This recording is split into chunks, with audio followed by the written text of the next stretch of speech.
انسانی زندگی کے جتنے بھی شعبے ہیں ان سب شعبوں میں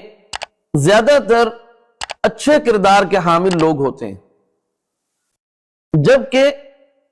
بعض شعبوں میں بعض کردار ایسے بھی بعض اوقات سامنے آتے ہیں جو اس پورے شعبے کے لیے بدنامی کا ذریعہ بن جاتے ہیں۔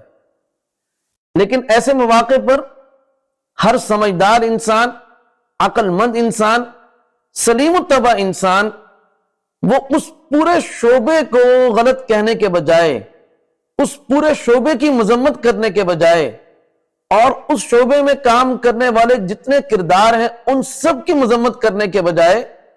اور ان کے کردار پر کچڑ اچھالنے کے بجائے وہ جو خاص ایک کردار ہوتا ہے کہ جو پورے شعبے کی بدنامی کا ذریعہ بن رہا ہوتا ہے اسی کی مذمت بیان کرتے ہیں، پورے کے پورے شعبے کو غلط نہیں کہتے اور سارے کرداروں کو غیر ضروری اور ان کی مذمت بیان نہیں کرتے۔ انسانی زندگی کا سب سے اہم ترین جو شعبہ ہے وہ دینیات کا شعبہ ہے، اور بڑے عظیم لوگ ہیں، بڑی عظمت کے حامل لوگ ہیں وہ کہ جو اس دنیاوی زندگی میں باوجود اس کے کہ وہ صلاحیت رکھتے ہیں کہ وہ دنیا کا کوئی بھی کردار اختیار کریں، کسی بھی شعبے کو اختیار کریں، لیکن وہ آخرت کی خاطر، اللہ تعالیٰ کی رضا کی خاطر اور دین کی سربلندی اور دین کی ترویج اور دین کی اشاعت، دین کے تحفظ اور دین کی تبلیغ کے لیے وہ اپنے آپ کو وقف کر دیتے ہیں، دین کی خاطر اور اللہ کے احکامات کے عام کرنے کی خاطر اور دین کی خدمت کی خاطر۔ لیکن افسوس کی بات یہ ہے کہ آج دنیا میں کسی بھی شعبے کے اندر کوئی برا کردار سامنے آ جائے یا بعض اوقات انسانی حیات کے غیر ضروری شعبے بلکہ منکرات اور برائی پر مبنی جو کردار علل اعلان اور سر عام جو ہے وہ چلائے جا رہے ہیں، بہت سارے لوگ ایسے ہیں جو ان کی مذمت نہیں کرتے، ان کو برا نہیں کہتے کہ فلاں شعبہ وہ انسانی حیات کے لیے مضر ہے، وہ بے حیائی اور برائی پر مبنی ہے اور وہ فساد اور فتنے کا باعث ہے، وہ اس پورے شعبے کی مذمت نہیں کریں گے۔ لیکن اگر دینی کام کرنے والوں میں بعض اوقات اللہ تعالیٰ حفاظت فرمائے کوئی ایسا کردار کہ جو قابل مذمت ہے وہ اگر سامنے آ جائے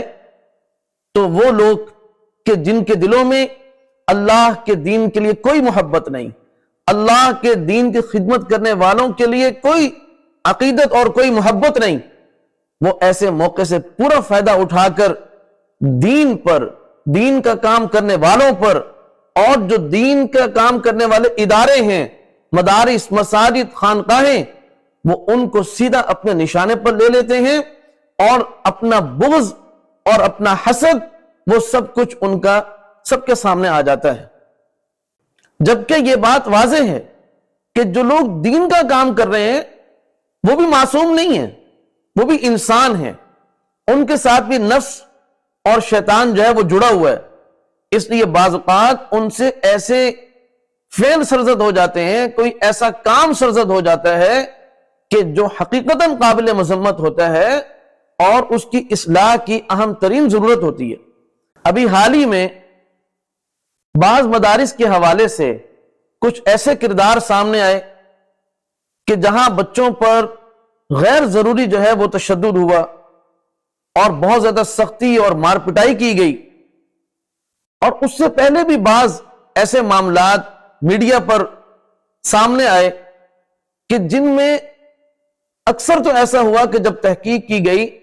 تو جو بات سوشل میڈیا پہ آ رہی تھی وہ بات خلاف حقیقت نکلی۔ لیکن ایسے لوگ کہ جو مدارس، مساجد، علماء، طلباء سے بہت دور ہیں اور انہیں اندر کا حال معلوم ہی نہیں ہے کہ کس طرح یہ لوگ مالی کمزوریوں کے باوجود ایک زبردست قومی دینی خدمات سر انجام دے رہے ہیں، بس اپنا بغض، اپنا حسد ان علماء کے خلاف سوشل میڈیا پر، اپنی زبانوں پر، اپنے مجالس میں اس طرح ظاہر فرماتے ہیں کہ سر جو ہے وہ شرم سے جھک جاتا ہے۔ میں آج کے اس پیغام میں یہ بات عرض کرنا چاہتا ہوں کہ ہم سب کو مل کر جو مدارس کا، مساجد کا، خانقاہوں کا ایک خوبصورت کردار ہے، ہم سب کو مل کر سوشل میڈیا کے تعاون سے اور جتنے بھی قدیم اور جدید ذرائع ابلاغ ہیں ان سب کو بھرپور استعمال کرتے ہوئے ان کے خوبصورت کردار کو،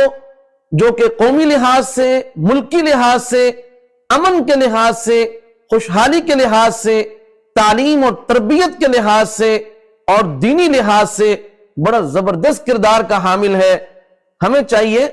کہ ہم ان خوبصورت کرداروں کو لوگوں کے سامنے اجاگر کریں اور اتنا اس کو پھیلائیں کہ جو بھی لوگ دین کے، مدارس کے، مساجد کے، علماء کے، مشائخ کے خلاف ہیں ان سب کو اس حقیقت کا پتہ چلے کہ جو کچھ بیان کیا جا رہا ہے ایسا ہرگز نہیں ہے، بلکہ یہ ایسے کردار ہیں کہ جو انسانی حیات کا سب سے اہم شعبہ ہے، اور اللہ تعالیٰ جزائے خیر عطا فرمائے ان قراء کو، ان علماء کو، ان مشائخ کو، ان فقہاء کو کہ جن کی وجہ سے آج اللہ کا دین موجود ہے، اللہ کا قرآن موجود ہے، اللہ تعالیٰ کا قرآن کریم محفوظ ہے، آج حلال حرام کا فرق معلوم ہے، جائز ناجائز کی تعلیم موجود ہے۔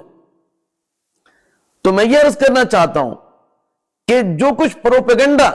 مدارس کے خلاف، دین والوں کے خلاف، دین کے خلاف اس سوشل میڈیا اور جدید ذرائع ابلاغ کو لے کر اور اس کی طاقت کو لے کر کیا جا رہا ہے، ہمیں چاہیے کہ ہم اسی طاقت کو استعمال کرتے ہوئے دین کے خوبصورت کردار کو سب دنیا کے سامنے عیاں کر دیں اور ظاہر کر دیں، اور دنیا مدارس مساجد کی خدمات کے اعتراف پر مجبور ہو جائے۔ اللہ تعالی مدارس کو، مساجد کو، علماء کو، قراء کو، فقہاء کو، محدثین کو، مفسرین کو قائم اور دائم رکھے، اور اللہ تعالیٰ اس دین کو ہمیشہ غالب اور منصور فرمائے۔ وآخر دعوانا ان الحمدللہ رب العالمین۔ محمد احمد ادریس، مدیر جامعہ دارالعلوم رحیمیہ، ملتان۔ یا نفس ان لم تظفری لا تجزعی وإلى موت